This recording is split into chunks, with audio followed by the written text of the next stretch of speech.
Un trueno hizo que una niña de 3 años corriera al dormitorio de sus padres. «Mami, tengo miedo», dijo. La madre, medio despierta y medio inconsciente, respondió: «Regresa a la cama. Dios estará contigo».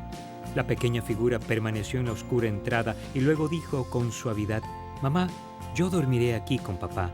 Vete tú allí y duerme con Dios». A veces es difícil abrazar a Dios en nuestros brazos, ¿verdad?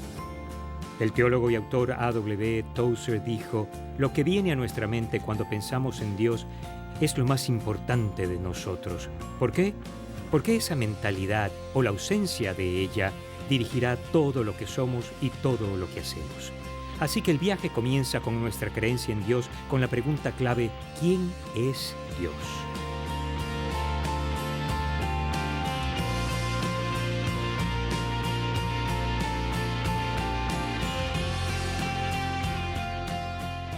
Las primeras palabras de la Biblia declaran: en el principio, Dios. Él comienza todo, crea todo, de la nada. Estaba ahí antes de nada. Esta es una interesante observación. La Biblia no siente la obligación de defender la existencia de Dios. Esta se asume. Al leer la Biblia, apenas encontrarás a una sola persona que batalle por creer que hay un Dios. El salmista David llegó al extremo de escribir: «Dice el necio en su corazón que no hay Dios». ¿Es realmente tan obvio? David dice: «Sí lo es. Levanta la vista». Salmos 19 lo expresa de este modo: «Los cielos cuentan la gloria de Dios, el firmamento proclama la obra de sus manos. Un día comparte al otro la noticia, una noche a la otra se lo hace saber. Sin palabras, sin lenguaje, sin una voz perceptible, por toda la tierra resuena su eco. Sus palabras llegan hasta los confines del mundo. Dios ha plantado en los cielos un pabellón para el sol». En el Nuevo Testamento, Pablo les dice a los cristianos en Roma: «Porque desde la creación del mundo, las cualidades invisibles de Dios, es decir, su eterno poder y su naturaleza divina, se perciben claramente a través de lo que Él creó, de modo que nadie tiene excusa». Tengo un amigo que no asiste a la iglesia y no se consideraría cristiano, pero tiene un pasatiempo fascinante: la astrofotografía. Posee un potente telescopio con la capacidad de tomar increíbles fotos. El telescopio está dirigido hacia un punto en particular del espacio y el obturador queda activado por horas. Los resultados son sencillamente asombrosos. Una noche estábamos sentados en el patio de su casa y me dijo: «Mira, Randy, creo que hay un Dios. No se puede ver lo que yo he visto y no pensar así. Incluso este amigo mío, que no se llamaría cristiano, cree que existe Dios». Una investigación de Pew sugiere que el 24% de estadounidenses afirma ser ateo, y aún así el 14% asegura que cree en Dios o un espíritu universal. En verdad no estoy seguro de que haya un gran porcentaje de personas en el mundo que sean ateas, dispuestas a decir con gran confianza y fe: «No existe un Dios». La pregunta fundamental que la Biblia aborda en el Antiguo y el Nuevo Testamento no es ¿hay un Dios?, sino ¿quién es el Dios verdadero? Elías retó a los profetas de Baal a una confrontación para comprobar qué Dios mostraría ser el único y verdadero. Yahvé, el nombre de Dios en el Antiguo Testamento, fue el gran ganador.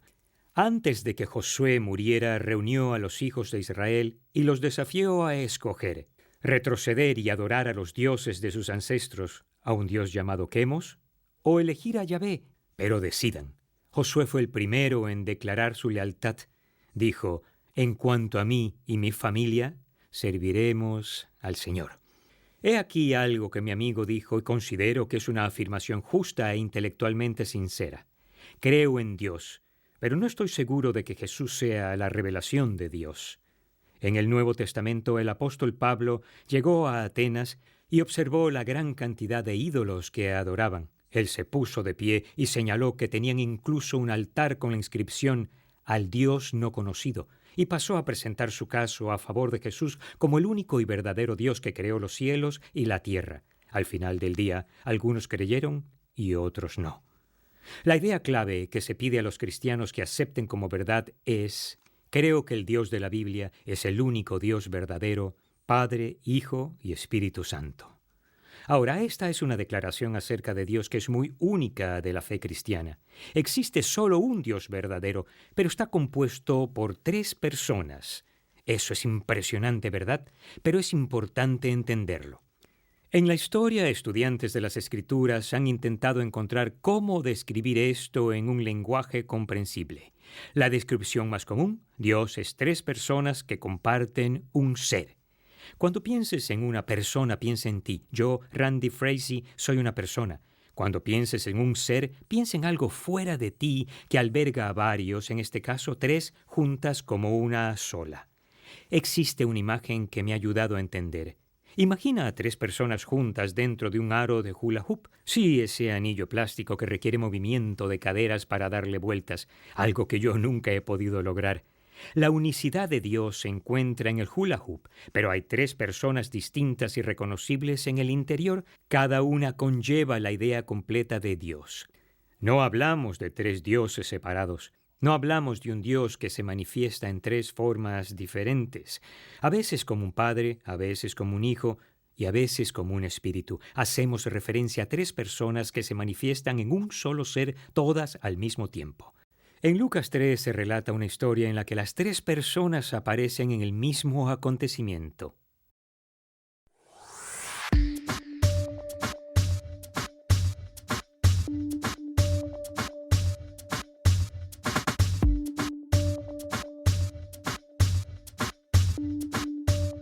Por muchos años, los antiguos israelitas vivieron bajo el control de otras naciones. Durante ese tiempo, hombres y mujeres llamados profetas hablaban en nombre de Dios, recordándoles a los israelitas que no habían sido olvidados. En realidad, los profetas afirmaron que un día Dios liberaría a los israelitas y les daría un rey cuyo gobierno perduraría para siempre. Los israelitas le llamaron a ese próximo rey el Mesías. Años después, un hombre llamado Juan comenzó a viajar por el desierto de Israel, recordándole al pueblo las promesas de los profetas. Las personas llegaban desde todo Israel para oír hablar a Juan. Él vestía ropas hechas de pelo de camello, llevaba un cinturón de cuero y comía langostas y miel silvestre. Juan les dijo a los israelitas que su rey por tanto tiempo prometido llegaría pronto. Sin embargo, les explicó que debían prepararse para su llegada, alejándose de sus pecados y regresando a Dios. Juan bautizaba a los que decidían regresar a los caminos de Dios, sumergiéndolos en un río. Este era un símbolo de su decisión. Debido a eso, llegó a ser conocido como Juan el Bautista. Juan les dio a sus seguidores instrucciones sobre las mejores maneras de vivir, siguiendo los caminos de Dios, y les pidió que fuesen buenos, generosos y justos los unos con los otros. Poco después, sus seguidores comenzaron a preguntarse si Juan era uno de los profetas que había regresado a la vida. Algunos incluso pensaban que él podría ser el Mesías. Juan los corrigió: «Yo los bautizo con agua, pero está por llegar uno más poderoso que yo. Él los bautizará con el Espíritu Santo y con fuego». Al día siguiente, Juan vio a su primo, Jesús, que se acercaba a él para que lo bautizara. Juan dijo: «He aquí el Cordero de Dios, que quita el pecado del mundo. Este es aquel de quien les hablé». Al principio, Juan se negó a bautizar a Jesús. «Yo soy el que necesita ser bautizado por ti», le dijo. No obstante, Jesús insistió. Por lo tanto, Juan estuvo de acuerdo en bautizarlo en el río Jordán. El profeta lo sumergió en el agua, y cuando Jesús volvió a incorporarse, vio al Espíritu de Dios que descendía del cielo como una paloma y se posaba sobre él. Entonces oyó una voz proveniente de las alturas que decía: «Este es mi Hijo amado, estoy muy complacido con él».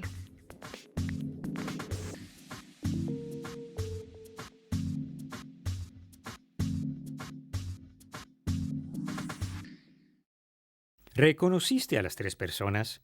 Jesús, la segunda persona de la Trinidad, está en el agua. El Espíritu Santo, la tercera persona de la Trinidad, desciende sobre Jesús como una paloma. El Padre, la primera persona de la Trinidad, le habla desde el cielo al Hijo. Las tres personas de la Trinidad están en la obra de redención. Lo mismo ocurre en la cruz y en la resurrección. Así como el Padre, el Hijo y el Espíritu Santo existen como tres personas separadas y contenidas en un ser, también fuimos creados para existir como individuos que viven en comunidad. Dios, Padre, Hijo y Espíritu Santo son una comunidad perfecta. Él quiere lo mismo para nosotros, por lo que debemos observar y aprender de ellos cómo tratarnos. He aquí un versículo clave sencillo para memorizar que nos ayudará a recordar la importancia de la comunidad. Pablo está terminando una carta a la iglesia corintia y ofrece esta bendición. Que la gracia del Señor Jesucristo, el amor de Dios y la comunión del Espíritu Santo sean con todos ustedes.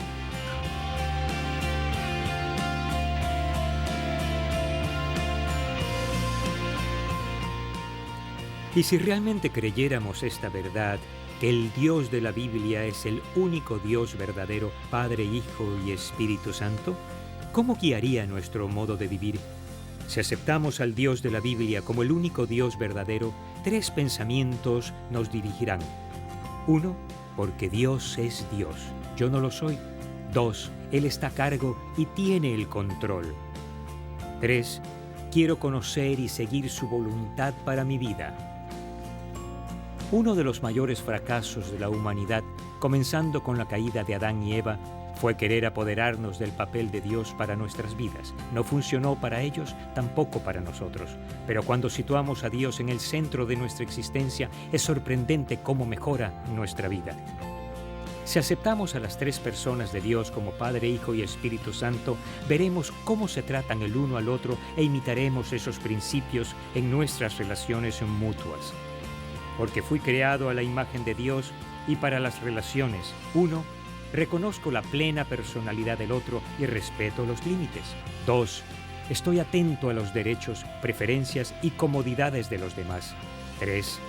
Valoro y disfruto a las otras personas. Toma cualquier situación, circunstancia, relación o decisión que enfrentes y aplica con firmeza estos principios. Los resultados con el tiempo conducirán a una máxima bendición y un fruto abundante en tu vida. Entonces, ¿qué crees? ¿Quién es el único Dios verdadero? Dios te da la libertad de escoger. En cuanto a mí, creo que el Dios de la Biblia es el único Dios verdadero, Padre, Hijo y Espíritu Santo.